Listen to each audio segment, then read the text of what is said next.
Page 2 of Transformations Addendum. Number 2. The function g of x results when y equals 1 over x is transformed by a vertical stretch with scale factor 3, followed by a translation of the vector 1, negative 1. First of all, just a note about this notation of the vector here. Basically what this is saying is, in the x direction, translate 1 to the right. In the y direction, translate 1 down.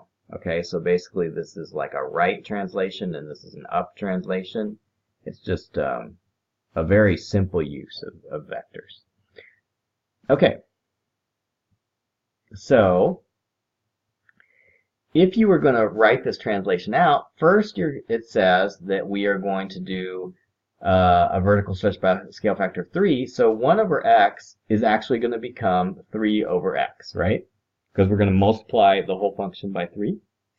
Then we're going to translate it by the vector 1, negative 1. So the x in the bottom is going to have 1 subtracted because we're moving 1 to the right. And then we are going to subtract 1 from the whole function to move it down. So basically we got this, okay? All right. Oh, but now we need to write the function in this form where we have ax plus b over cx plus d, and we're not in that form right now. Well, what is the reason we're not in that form? Well, the main problem here is that the denominator of the second number, which is negative 1, is not x minus 1. We can't combine them together. So let's do that. We are going to write common denominators for both. So instead of 1, I'm going to write x minus 1 divided by x minus 1, because that's the same as 1, right? Now I'm going to combine the tops. So the bottom is going to be x minus 1. The top is going to be 3 minus x minus 1. So that's the same as 3 minus x plus 1. So that would be 4 minus x. Does that make sense? Because minus quantity x minus 1 is minus x plus 1. Okay. And so now we're almost in the form. The only thing we need to do now is reverse the order of the top numbers because it says ax plus b, not b plus ax. So I'm going to put negative x plus 4 on the top, and the bottom I'm going to put x minus 1. Now it's pretty much in the form that they want, which is that form. Okay, b, find the asymptotes of g of x. Okay, so the asymptotes can be found by finding when the bottom, the denominator, is equal to 0. When is the denominator equal to 0? Well, set the denominator equal to 0, and we will have x equals 1 as the asymptote, as the horizontal asymptote. What about the vertical asymptote? The vertical asymptote can be found by putting a huge number in for x, like 100. We'll have negative 100 plus 4, which is negative 96, and the bottom we're going to have negative 100 minus 1, which is negative 101. Negative 96 divided by negative 101 is about 1. So our vertical is about negative 1. So our vertical, or our horizontal asymptote is y equals negative 1. State the domain and range of g of x. So the domain and range of g of x is actually found directly from the asymptotes. It's just the opposite of the asymptote. So the domain is the opposite of the x asymptote. It's going to be x is not equal to 1. And the range is the opposite of the y asymptote, or the horizontal asymptote. So it's going to be y is not equal to negative 1. Okay? So that is C. Part D, sketch y equals g over x. Okay, so the best way to do that is to first draw the asymptotes, which are x equals 1 and y equals negative 1. And then, do we have any other information? We know that it was y equals 1 over x, but it is, so like, if we were to draw y equals 1 over x, I'm going to draw it like in yellow just so that you can see what it looks like. Y equals 1 over x kind of looks like that. Okay. How did I know that this was y equals 1x? Because y equals 1x has a point of 1, 1 in relation to the asymptotes. Okay. Now, what happens when you scale it, when you do a vertical scale by a factor of 3. Okay? When you take a vertical scale by a factor of 3, then everything is 3 away from the asymptote. So this point becomes this point, right? This point becomes this point. And so basically it just gets kind of farther away. Let me draw the new function. Okay, just like that. So the blue function is a sketch of the function. Now, is it a self-inverse function? Well, the definition of a self-inverse function geometrically is that if you draw a, oops, that is not in the right place. You're going to draw a vertical line, y equals x, through the origin. And when you do that, you'll see if the function is symmetric about y equals x. Is it a reflection of itself about y equals x? No. A self-inverse function would be a perfect reflection about the green line. This one obviously is not. It's off-center. If it was not translated 1, -1, then maybe it would have a chance. But since it is not, then it is not. So you could say that basically it's not symmetric, not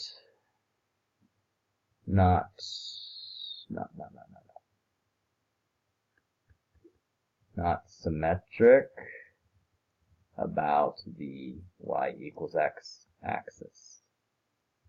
So, not self-inverse function. Okay? That's it. Let's go to number 3. For each of the following functions, f, find the asymptotes and how to transform y equals 1 over x into y equals f of x. Okay. So for the first one, a, we have 2x plus 4 in the numerator and x minus 1 in the denominator. Using what we talked about before, we can easily find the asymptotes. The vertical asymptote would be from setting the denominator equal to 0. Basically, it would be x equals to 1. The vertical asymptote would be by putting a big number in for x, and basically we end up with 2 over 1, y equals 2. Okay, that's the asymptotes. And then how would we transform y equals 1 over x into this function? To see that, I think it would be easier if we broke this up into 2 parts.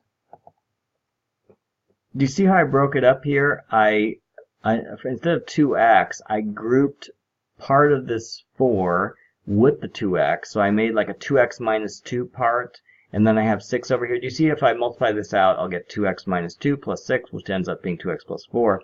When I divide it up this way, I can like rearrange this so that it becomes 6 over x minus 1 plus 2 over x minus 1 divided by x minus 1. And now you can probably see why I did that, because I would like to make it very clear what are the transformations. So like you can see that these two things cancel out, so we end up with the following transformations. Number 1, the vertical translation, or the vertical stretch is by a factor of 6. The other is that the horizontal translation is by a factor of 1, and the vertical translation is by a factor of 2. So we can see that easily by the way we transformed the rational function. And we can also see from the asymptotes that the h and k values are the same as the horizontal and vertical asymptote values. Okay. Now let's try to do the same thing for c. So we have vertical asymptotes at value of 2, right? Because if you put 2 in there, the denominator becomes 0. And the horizontal asymptote is -2, because if you put a big number in there, basically you'll get like 2,000 divided by -1,000, so it would be -2.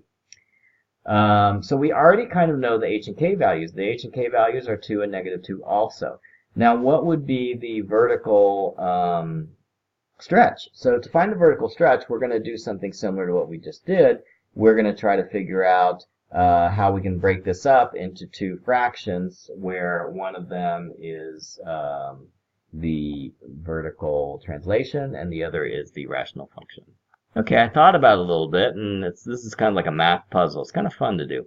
So to make it add up to 2x plus 1, I divided it into 5 and negative 4 plus 2x. That adds up to that, right? And it also allows me to factor out the 2 minus x, so I could cross these two out, and I end up with a rational function in a form where it's easy to see that the horizontal translation is the same as the vertical asymptote, which is 2, and the vertical translation is the same as the horizontal asymptote location, which is negative 2. Now, what I'm going to do is figure out what the vertical stretch is. The vertical stretch seems to be 5. Just one little detail. Actually, the form that I'm in is 5 over 2 minus x, but actually 5 over 2 minus x is actually equal to negative 5 over x minus 2, because actually the denominator we want in the form x minus something. So we see that actually the vertical asymptote is a factor of negative, or the vertical stretch is a factor of negative 5. Another way you might say it is it's a vertical stretch of 5, and then it's a corresponding reflection in the about the x-axis. Okay, number 4. For each of the following functions, f of x, find the asymptote, discuss the behavior of the graphs near the asymptotes, find the axes intercepts, sketch the graph of y equals f of x, etc., etc. Okay, so basically we're just graphing these, and the vertical asymptote we can find by setting the denominator equal to 0, so the vertical asymptote is negative 1. The horizontal asymptote is found by putting a big number in there, so basically that would be y equals 2. Make sure you write the y equals, that's important. The behavior of the graphs near the asymptote. So basically they want to know, does the graph go up or go down? Does it, as it gets close to the asymptote value, or when it goes to negative infinity, etc. Okay, so we'll get to that. Find the axes intercepts. Well, the x-intercept is found by making the numerator equal to 0, so 2x plus 3 equals 0, so 2x equals negative 3, x equals negative 3 over 2. Negative 3 over 2. And then the y-intercept is equal to, when we take the x value, we can make it 0. And so basically we'll have 0 plus 3 over 0 plus 1, which is y equals 3. So we found the intercepts. And now it wants us to describe the transformation that makes 1 over x into this function. So basically we could say, oh, it's a translation of negative 1, 2. And then we just need to say what the vertical stretch is. So the vertical stretch, let's do the expansion again. So we're going to have, let's see, 2x plus 2, and this would be 1. Okay, so actually, the vertical stretch factor is just 1. So the vertical stretch, there is no vertical stretch. Okay, so vertical stretch is just 1. Okay, we could say a equals 1. Okay, let's graph this on the next video, because the next video is about page 3. And we will do C. So we'll do C, we'll find the vertical asymptote, which is 3 minus x equals 0. So x equals 3. The horizontal asymptote is, put a big number in there, so we'll have 2x over negative x, which would be 2,000 over negative 1,000, which would be negative 2. So y equals negative 2. X-intercept is equal to, let's see, the numerator is 0, so 2x minus 1 equal to 0. X is equal to 1/2. y-intercept is equal to, when you make the x value 0, so you end up with negative 1 on top and 3 on the bottom, so it will be negative 1/3. Okay? And the last thing is we're going to figure out what the vertical stretch is, and the way we do that is we divide it up into two fractions.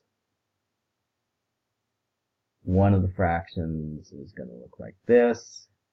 We are going to put a negative 2 here because that would make it come out to be 2x. Negative 2 times 3 is negative 6.